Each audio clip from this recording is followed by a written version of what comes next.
Isn't it time we question this obsession with white wedding dresses?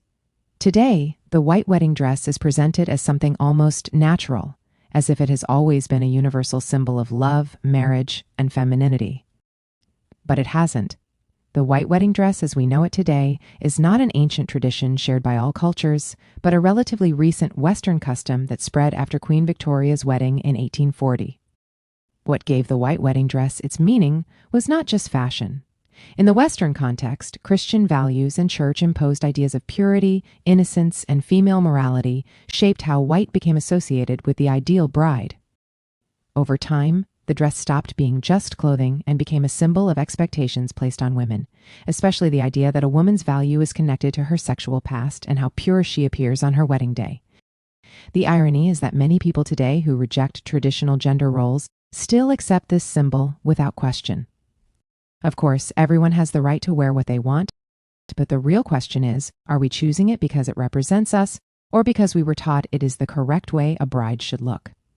Why should a woman, on the most important day of her life, be expected to wear the uniform of one specific culture and historical period? Why shouldn't her wedding outfit reflect her personality, her culture, or simply her favorite color?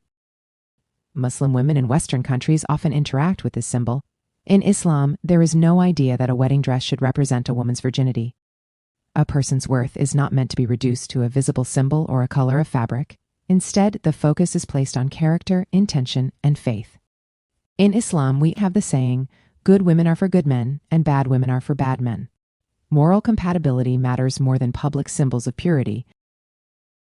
This raises an important question. Why did Western culture place so much weight on clothing as a marker of sexual status in the first place? Because in that historical context, female purity and reputation were heavily emphasized, and marriage became tied to controlling and displaying those expectations.